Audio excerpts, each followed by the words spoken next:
Nobody was ready for what exploded across social media last night, not fans, not insiders, and certainly not Tamar Braxton.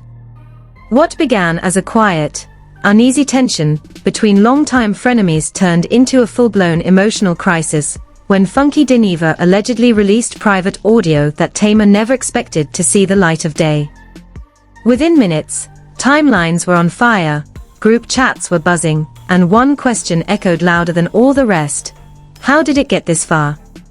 According to multiple online sources, Tamar was blindsided. Not warned. Not prepared. Just hit with a wave of betrayal so personal that even seasoned celebrity watchers were left stunned. Clips started circulating. Screenshots followed. Then came the reaction no one could fake. Tamar, visibly shaken, breaking down in tears as the internet debated her life in real time. This wasn't shade. This wasn't gossip. This felt like something sacred being dragged into the open. Fans immediately remembered the tension that had been building for months. The awkward silences. The cryptic posts. The moments where Tamar hinted she was protecting things that hurt. Suddenly, everything looked different. And when Funky finally spoke, carefully choosing his words, but standing firm, the chaos doubled. Celebrities weighed in without naming names. Old friends went silent. Others rushed to defend Tamar, calling the alleged leak cruel and unnecessary. Meanwhile, critics questioned why Funky would take it this far, and what truth he claims the audio reveals. But here's the chilling part. Insiders say this is only the beginning. Because once private moments are exposed, there's no undo button, and the fallout doesn't just hit one person. It hits everyone standing nearby. And as Tamar struggles to regain her footing, the question isn't whether this story is real anymore. It's who's next, and what else is about to come out. The chaos didn't start with a post. It started with silence. The kind of silence that makes people uneasy, the kind that feels intentional. For days, Tamar Braxton had been unusually quiet online. No jokes. No captions. No singing clips. Fans noticed immediately, because Tamar has never been the type to disappear without warning. And according to people close to her, that quiet wasn't peace, it was dread. Then, without any build-up, funky Dineva went live. Not yelling. Not ranting. Calm. Measured. Almost surgical. He didn't name everything outright, but he didn't have to. He referenced private audio, conversations that were never meant for the public, and truths that people begged me not to repeat. Within minutes, viewers clipped the live. Twitter lit up. Group chats exploded. And before Tamar could even process what was happening, the internet was already telling her story for her. According to insiders, Tamar found out the same way everyone else did, through her phone blowing up. Missed calls. Texts reading, "Are you okay?" Notifications stacking faster than she could open them. Someone allegedly sent her the clip with no context, just a timestamp and one sentence, "He's talking about you." By the time Tamar pressed play, the damage was already done. What made it worse was the framing. Funky didn't present it as gossip. He presented it as responsibility. He claimed he had sat on this information for years out of loyalty, out of love, out of protection. But now, he said, he was done carrying secrets that didn't belong to him. That language mattered. Because it positioned Tamar not as a victim, but as a burden of truth he was finally putting down. Within hours, alleged snippets of private audio began circulating, nothing explicit, but deeply personal. Emotional. Intimate. The kind of conversations people only have when they believe they are safe. Fans debated whether the clips were real. Others said they recognized Tamar's voice instantly. Some accused Funky of editing. Others said editing wouldn't explain the emotion in her tone. According to someone in Tamar's circle, that's when she broke. Not publicly. Privately.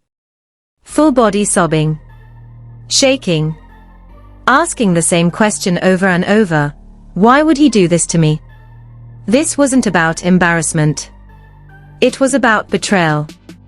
Tamar had trusted Funky. Defended him. Shared space with him when others warned her not to. And now, she felt exposed in the most violating way possible. As the alleged audio spread, so did the commentary. Twitter X turned ruthless. Some users claimed the clips explained everything about Tamar's past behavior. Others accused Funky of exploiting her vulnerability for clicks. Hashtags trended. Reaction videos popped up within hours. Everyone had an opinion, and none of them were gentle. Celebrities began reacting without reacting. Vague posts about loyalty. About privacy. About not everything needing to be content. Fans noticed who spoke and who didn't. The silence from certain people was loud. According to insiders, Tamar noticed it too. People she thought would defend her said nothing. Others unfollowed quietly. A few allegedly reached out privately, urging her not to respond yet, not to make it worse. But how do you make something like this worse, when it already feels like your soul has been put on display? Funky, meanwhile, doubled down. He didn't release anything new, but he didn't backtrack either. He framed the situation as accountability, implying Tamar had misrepresented parts of her life publicly. That implication sent fans into overdrive. Old interviews resurfaced. Old clips were re-watched with new suspicion. Every laugh, every tear, every breakdown from Tamar's past was suddenly being reinterpreted as evidence. According to an insider who claims to have seen Tamar shortly after the live, she was inconsolable. Not angry. Not defensive. Just shattered. She reportedly said, "I never thought he'd be the one." That sentence spread quietly among people who care about her, because it said everything. The most painful part wasn't the internet noise. It was the realization that something she believed was private was now permanent. Screenshot. Saved. Re-uploaded. Taken out of context by people who don't know her and don't care to. That kind of exposure doesn't fade when the trend does. It lingers. As night turned into morning, Tamar still hadn't spoken publicly. Fans debated whether that meant guilt, fear, or strategy. Insiders said it was shock. Real shock. The kind that freezes you. She wasn't plotting a response. She was trying to breathe.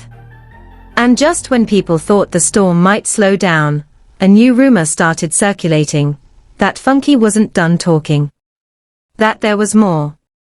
And that's when Tamar realized this wasn't just a bad night online.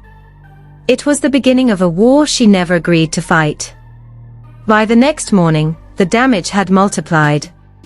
What began as shock had curdled into speculation, and speculation was spreading faster than any official statement ever could. Tamar still hadn't spoken, but the internet didn't wait.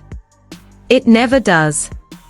Screenshots claiming to be context started circulating. Anonymous accounts swore they had heard the full audio. Others claimed they knew what it meant, who it involved, and why Funky finally snapped. None of it was confirmed. All of it was loud. According to insiders, Tamar barely slept. Every time she closed her eyes, her phone buzzed again. Friends. Family.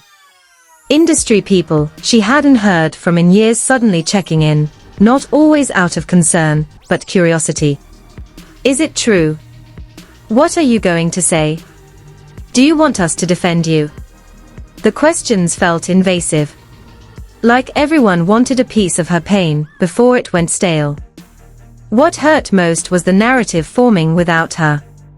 Clips of the alleged audio were being stitched next to Meanwhile, Funky's name was everywhere. Supporters praised him for standing in his truth. Critics accused him of exploiting a vulnerable moment for relevance. Funky responded just enough to keep the fire burning, liking certain comments, pinning others, reposting messages that framed him as tired of protecting people who wouldn't protect themselves. He never named Tamar directly again. He didn't have to. The internet had already connected the dots. According to a source close to Tamar, that's when the anger finally broke through the shock. Not rage, heartbreak-fueled anger. Tamar reportedly said, "He knew what this would do to me." And that sentence revealed the core of it all. This wasn't about being exposed. It was about being exposed by someone who knew her limits and crossed them anyway. Social media chaos reached a new level when a well-known celebrity posted a vague message about consent in friendships. Fans immediately assumed it was about Tamar. Others followed. Some defended privacy. Some defended truth. The sides hardened. Comment sections turned into battlegrounds. People weren't just arguing about the situation, they were arguing about who Tamar had been allowed to be all along. Then came the insider leaks. Anonymous DMs began circulating claiming the audio was only a fraction of what existed. Others said Funky had been pressured not to release more. A few accounts insisted Tamar had begged him to stop. None of it was verifiable, but it fed the frenzy. The idea that there might be more context, more vulnerability, more humiliation, kept people glued to their screens. Behind the scenes, Tamar's inner circle closed ranks. According to insiders, she was urged not to respond emotionally, not to post through tears, not to give the internet exactly what it wanted. "Once you speak, you can't take it back," one friend allegedly told her. Tamar understood that better than anyone. She'd paid that price before. Still, the pressure was unbearable. Silence was being read as admission, as guilt, as confirmation of whatever narrative people preferred. Tamar reportedly screamed, "Why does my silence always mean I'm lying?" That question cut deep, because it exposed a pattern she'd lived with for years. Loud reactions got her labeled unstable. Quiet reactions got her labeled guilty. There was no safe response. Late that night, Tamar finally broke, but not online. She called someone she trusted and cried until her voice gave out. According to that person, Tamar wasn't worried about headlines. She was worried about trust. "I let him in," she said. "I thought I was safe." Those words haunted everyone who heard them. As for Funky, his stance hardened. He hinted that he was tired of being portrayed as the villain for telling his side. He suggested that people had benefited from his silence for too long. That framing turned the public debate even uglier. Some fans now painted Tamar as manipulative. Others saw her as collateral damage in someone else's crusade. Old tensions resurfaced. Moments when Funky and Tamar had clashed publicly in the past were dragged back into the light. People asked whether this had been brewing for years. Whether resentment had been building quietly. Whether this was less about truth and more about revenge disguised as righteousness. The most chilling moment came when a rumor spread that Tamar was considering stepping back from public appearances altogether. Fans panicked. Supporters begged her not to disappear. Critics mocked the idea. According to insiders, Tamar wasn't trying to run. She was trying to survive a moment where her emotional safety had been ripped away.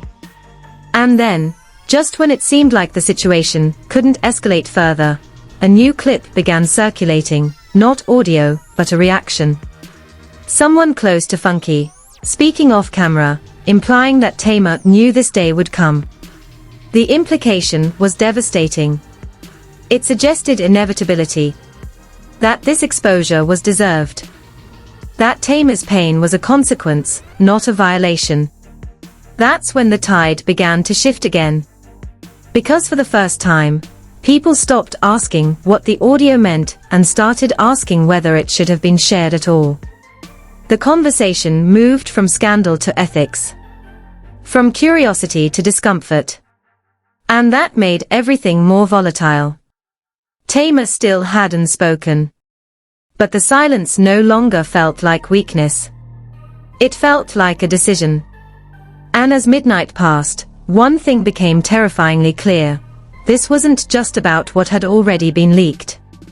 It was about who would speak next, and what they were willing to destroy to be heard. By the third day, the narrative had twisted into something far darker than gossip. This was no longer just about alleged private audio, or a public fallout between two personalities. It had become a referendum on boundaries, betrayal, and how quickly a woman's most vulnerable moments can be turned into public property once the internet decides she owes it something. Tamar finally reappeared, not with a statement, not with receipts, but with her face. Puffy eyes. Shaky voice. No glam. No filter. Just raw emotion. According to people who watched closely, this wasn't performance. This was exhaustion. Tamar didn't address the alleged audio directly. She didn't name Funky. She didn't explain context. Instead, she spoke about trust. About believing you're safe with people who later decide your pain is content. And as she spoke, her voice cracked. That moment detonated everything. Support flooded in instantly. Celebrities who had stayed silent suddenly posted hearts, prayers, and carefully worded messages about protecting mental health. Fans who had been on the fence swung hard in her favor. Clips of Tamar crying went viral, not as memes, but as evidence of damage. People stopped debating what the audio meant and started asking what it cost her to hear it replayed by strangers. But the backlash didn't disappear, it mutated. Critics accused Tamar of dodging accountability. They claimed tears weren't answers. That she was manipulating sympathy instead of addressing the truth. The divide grew sharper. Two camps, screaming past each other. One saying no truth justifies that level of exposure. The other saying pain doesn't erase responsibility. The internet did what it always does, it chose sides and got louder. Funky responded again, briefly. Colder this time. He didn't apologize. He didn't escalate. He simply said he stood by his decision, and that silence had cost him too much over the years. That sentence reignited the fire. Because now it wasn't just Tamar's pain being weighed, it was whose pain mattered more. Insiders say Tamar watched that response in silence, then put her phone down and didn't pick it up for hours. No tweeting. No subtweets. No IG stories. According to someone close to her, she said, "I'm done explaining myself to people who already decided." That marked a shift. Not defeat. Resolve. More so-called insiders crawled out of the woodwork. Some claimed Funky had been warned not to go public. Others said Tamar had begged him privately to stop. None of it was verifiable. All of it added to the chaos. What mattered was the effect. The situation had crossed into a space where truth no longer mattered as much as narrative. Then came the unexpected turn. A respected figure in the media world, someone not known for mess, posted a long message about consent, power, and restraint. They didn't name names, but everyone knew who it was about. That post changed the temperature. Because when people who don't benefit from drama speak up, it forces others to pause. Suddenly, the question wasn't what was in the audio. It was why did we feel entitled to hear it? Fans began deleting old tweets. Reaction channels softened their titles. Some even took videos down. The tide didn't fully turn, but it slowed.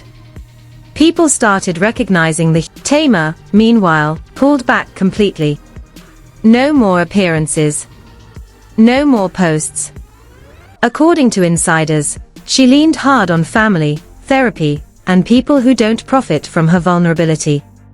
She wasn't plotting a comeback. She was healing, or at least trying to. And Funky. He went quiet too. That silence, from both sides, felt heavy. Final. Like something had been burned beyond repair. Longtime fans mourned what had been lost, not just a friendship, but the illusion that some relationships in this industry are safe from turning into content. As the dust settled, one truth became unavoidable: this moment changed how people see everything. How quickly lines get crossed. How easily private pain becomes public debate. How unforgiving the internet can be once it smells blood. There was no winner here. No clean ending. Just aftermath. And as the story slipped out of trending and into memory, one thing lingered: the image of Tamar, crying, asking for nothing more than dignity. Not everyone heard her. But enough did. And that might be the only thing that keeps this from happening again. The next time someone decides that exposure is the same thing as truth. If you're still here, it's because you felt it. Not just the drama, the weight of it. This wasn't another messy headline you forget tomorrow. This was a moment that forced everyone watching to confront how quickly entertainment turns into exploitation, and how easily someone's most fragile moments become public property. There are still pieces missing. Still silences that feel intentional. Still people who haven't spoken, and in stories like this, silence is never empty. It's loaded.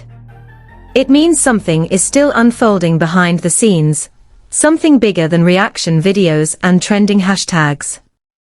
And when that next piece drops, it won't come with a warning. So don't look away now. Drop your thoughts in the comments. Was this a line that never should have been crossed? Did the internet go too far?